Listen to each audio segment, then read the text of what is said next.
त्रिपुर नाम से व्याख्यात जो सुंदर स्वर्णों से युक्त होकर, चांदी से युक्त होकर, तांबे से युक्त होकर 3 नगर बनाए गए और मायासुर के द्वारा ये सुंदर जो है नगर बसाया गया। इस नगर में तीनों भाई जो हैं बड़े प्रेम भाव से भगवान शिव की आराधना में लीन होकर आज जो है अनेक प्रकार के पुण्य करना उन्होंने प्रारंभ कर दिया। अब यहाँ इंद्र को भय हुआ। इंद्र भगवान ब्रह्मा जी के पास गया। ब्रह्मा जी ने विष्णु से बात कही कि अगर आगे चलकर जो है तीनों राक्षस जो है इसी प्रकार से भक्ति भाव में लगे रहेंगे तो इसके फल स्वरूप इसका तेज इतना बढ़ जाएगा कि आगे चलकर इस संसार में उन पर विजय प्राप्त करना असंभव हो जाएगा। इसलिए ऐसा कुछ उपाय करो ताकि शिव इच्छा के अनुसार जो है आगे चलकर एक ही बाण से इन तीनों असुरों का जो है वध हो सके। इस प्रकार की बात कहकर आज जैसे ही विष्णु जी के पास ये बात पहुंची तो भगवान विष्णु ने अपनी माया से जो है शरीर द्वारा एक पुरुष को जो है उत्पन्न कराया। जो पुरुष जो है सुंदर भाव प्रकट हुए। आज वो पुरुष सिर को मुड़वाए हुए मलिन वस्त्र को धारण कर हाथ में दूसरे हाथ में जो है झाड़ू लिए हुए रास्ते को साफ करता हुआ आ रहा है। उस समय भगवान ने जैसे ही उस पुरुष को प्रकट किया तो भगवान विष्णु कहने लगे कि तुम जाकर के जो है त्रिपुर नाम के नगर में जाओ और जाकर के जितने भी शिव भक्त हैं तो शिव भक्त को जो है पाखंड स्वरूप अनेकों द्वारा जो है उनकी आराधना को भंग करने का कार्य तुम्हें हम सौंप रहे हैं। इस कार्य में जाकर तुम सफल हो और आज से जो है तुम्हारा नाम अरिहंत होगा और आगे चलकर जो है तुम पूजे जाओगे, तुम्हारा वंदन होगा। ऐसी बात सुनकर विष्णु जी की अरिहंत जो है मलिन वस्त्रों को धारण किए हुए, सिर मुड़वाए हुए, एक हाथ में पात्र लिए हुए, दूसरे हाथ में झाड़ू लिए हुए जो है रास्ते को साफ करता हुआ त्रिपुर में पहुंचा। त्रिपुर में जाकर के जो है सभी नगरवासियों को और तारक के तीनों पुत्रों को जो है अनेक प्रकार से शिव भक्ति की अवहेलना करना प्रारंभ कर दिया ताकि ये सभी जो है शिव की आराधना ना कर सके। क्योंकि अगर इन लोगों ने आराधना की, तेज प्रताप बढ़ने लगा तो असुरों का जो है राजपाट बढ़ जाएगा और उन पर कोई भी विजय प्राप्त नहीं कर सकेगा। भगवान शिव की इच्छा अनुसार जो है सभी शिव के विद्रोही हो गए। सभी लोगों ने शिव की पूजा करना छोड़ दिया। इसके क्रोध में चलते हुए भगवान शिव जो हैं आज त्रिपुर नाम के जो है आज नगर में पहुंचते हैं। क्योंकि आज सभी ने जो है भगवान की तपस्या करना, भगवान की आराधना करना त्याग दिया। भगवान विष्णु की इस माया से मोहित होकर सभी ने शिव की पूजा करना छोड़ दिया। भगवान के कानों कान जब खबर पहुंची तो उस समय जो है इस बात को सुनते ही भगवान शिव आज जो है क्रोध अग्नि में जलते हुए कि आज जो है तुमने मेरी पूजा करना छोड़ा है तो इसके फल स्वरूप भी तुम्हें जो है भोग भोगना ही पड़ेगा। क्योंकि अगर व्यक्ति भक्ति कर रहा है और उसके जीवन में संकट आ रहे हैं तो आप उस समय विशेष ध्यान दीजिएगा कि वो संकट आपकी परीक्षा हेतु आ रहे हैं। आपने पूजा करना प्रारंभ की, अनेक प्रकार के संकट जीवन में आने लगे तो समझ जाओ कि स्वयं शंभु भगवान जो है आपकी परीक्षा लेने के लिए माया रूप में आए हुए हैं। आज जिस प्रकार शिव पर विश्वास खो करके शिव की पूजा करना छोड़ दिया, भगवान शिव जो है क्रोधित हुए। उस समय सभी देवी देवता आज देवी और ऋषि मिलकर, देवता मिलकर जो है भगवान की शरण में गए। सभी बड़े बड़े देवता असुर जो है भगवान शिव के जो है पशु बने, और उस समय जो है पशुओं को पाश से मुक्त कराने वाले महादेव पशुपतिनाथ बने। ऐसे पशुपतिनाथ महाराज के हमारे श्री चरणों में प्रणाम है। ले पशुपति महाराज की। उसी समय भगवान शिव जो है पशुपति नाम से विख्यात हुए। आगे चलकर जो है भगवान शिव ने अपने रथ पर सुसज्जित होकर त्रिपुर का नाश करने के लिए जो है आज जाना प्रारंभ करते हैं। जैसे ही जाना प्रारंभ करते हैं तो भगवान शिव के अंगूठों में जो है दर्द दुख पीड़ा जो है उत्पन्न होने लगती है। उसी समय जो है भगवान शिव शंकर को आज भगवान गणेश ने अपना लक्ष्य बनाया, क्योंकि किसी काम को जब करने जाते हैं तब जाकर के जो है कोई काम सिद्ध होता है। इसलिए भगवान जाने लगे रथ में बैठ करके, तो उनके दाहिने अंगूठे में जो है पीड़ा होने लगी। इस बात को देखते हुए जो है आज भगवान शिव की पूजा करने के लिए भद्रकाली को बुलाया गया। माँ भद्रकाली ने भगवान श्री गणेश की पूजा करके विघ्न हरण मंगल करण श्री गौरी पुत्र गणेश की आराधना करके आज सभी कार्यों को जो है मंगल सिद्ध करने हेतु उनका पूजन वंदन करने लगे।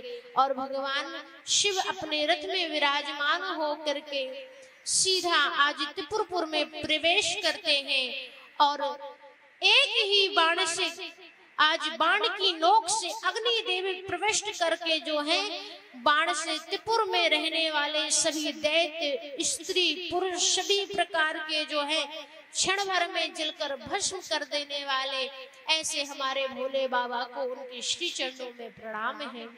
एक ही बाण के द्वारा आज त्रिपुर का भेदन करने वाले हमारे त्रिपुरारी हैं। इसके बाद उस समय त्रिपुर नगर में जो दैत्य बंधु नित्य भगवान की पूजा किया करते थे, तो उसके फल स्वरूप शिव पूजा के फल स्वरूप जो है आगे चलकर आगे जन्मों में जो है शिव गण के रूप में उन्होंने जन्म लिया और भगवान शिव के गण बन गए। यहाँ जिस त्रिपुरपुरी का सुंदर नगर जो है आज मायासुर ने बसाया हुआ था, तो भगवान ने मायासुर पर कृपा की और बितल लोक जाने की जो है आज्ञा दी। आज वो अपने पूरे परिवार सहित बितल लोक में वास करते हैं, क्योंकि मायासुर ने भगवान की सुंदर प्रतिमाएं जो है त्रिपुर में जो है सुंदर सुंदर शिवालय द्वारा सुंदर आराधना करने के लिए सुंदर शिवालय का निर्माण किया था। उसी के फल स्वरूप जो है आज उनको इतना सुंदर वरदान मिला और वितल लोक में जाकर मायासुर अपने परिवार सहित निवास करने लगा। बोले कृष्ण कन्हैया लाल की, बाबा विश्वनाथ महाराज की, दुर्गा महारानी की, नमः पार्वती पते हर हर महादेव शंभो। आइए सुंदर भजन इसके उपरांत आगे की कथा को श्रवण पान करेंगे। अनेकों देवताओं पर कृपा करने वाले हैं एवं अनेक प्रकार के राक्षसों पर भगवान उद्धार करने वाले हैं। और इसी प्रकार आपको जो है सुंदर कथा का श्रवण कराते हैं कि एक समय जो है गुरु बृहस्पति और देवराज इंद्र भ्रमण करते हुए भगवान शिव के दर्शन की इच्छा को लेकर जा रहे थे। भगवान ने विचार किया कि हमारे दर्शन के लिए आ रहे हैं, तो क्यों ना चलकर इनकी परीक्षा ली जाए।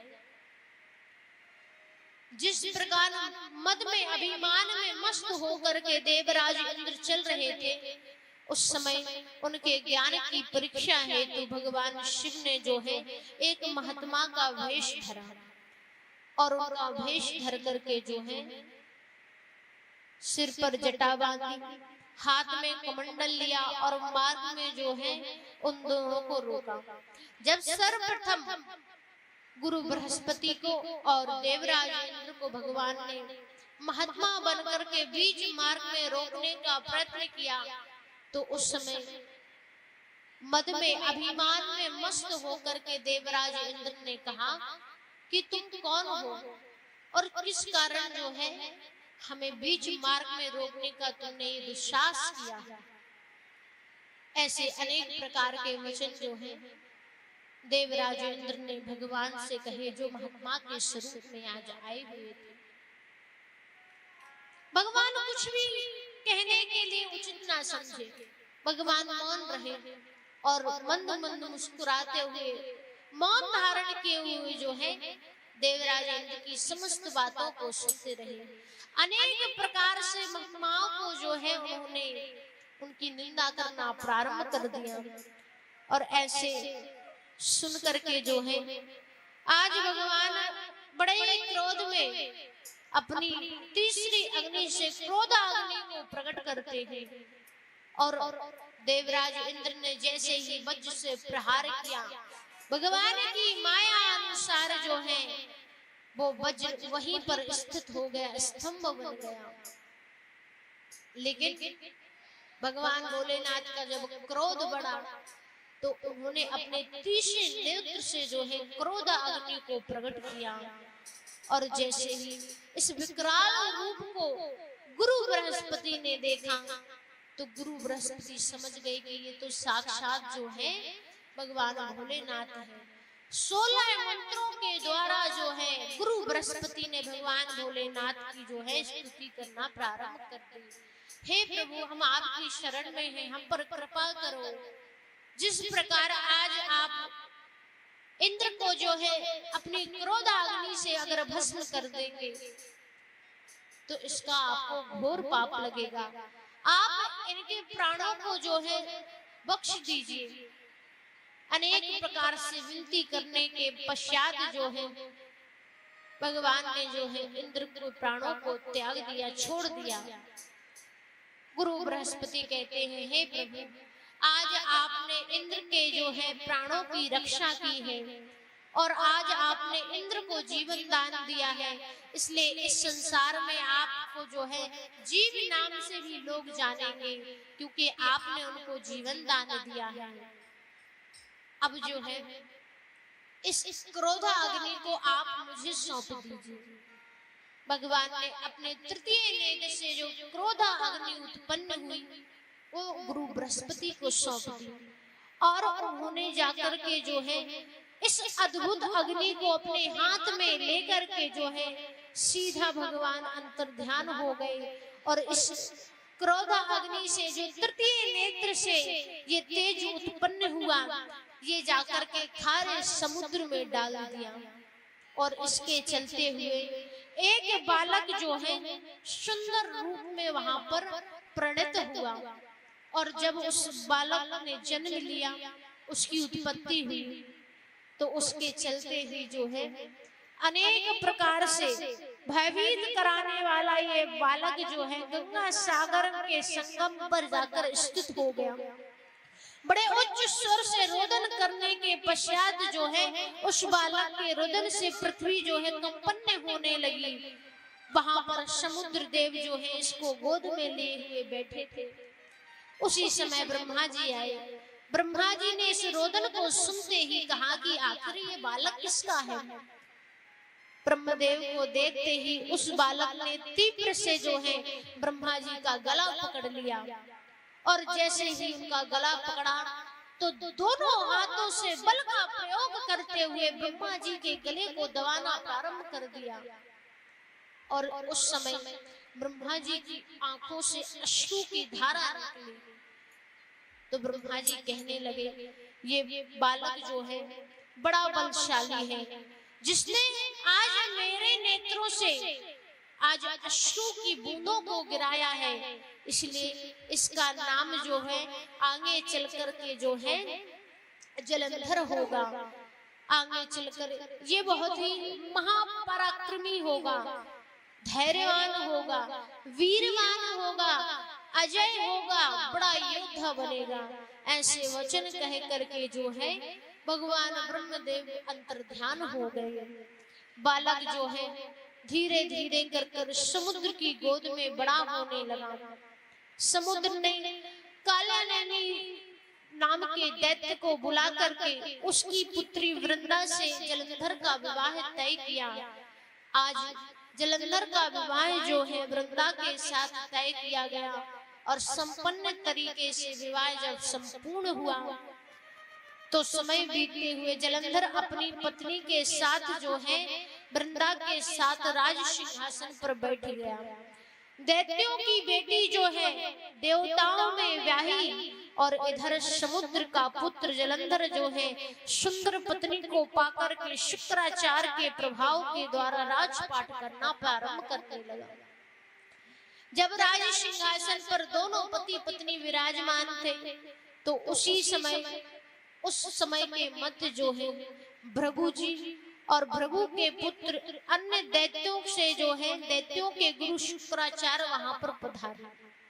उन्हीं सभा में जो है एक बिना सिर वाले पुरुष को देख करके जलंधर ने अपने गुरु से जो है प्रश्न किया कि आखिर ये बिना सिर का जो है यहाँ पर पुरुष किस प्रकार है और आखिर इसके साथ ऐसा क्या हुआ जो ये बिना सिर के जीवित है, आखिर इसकी पीछे का कारण क्या है।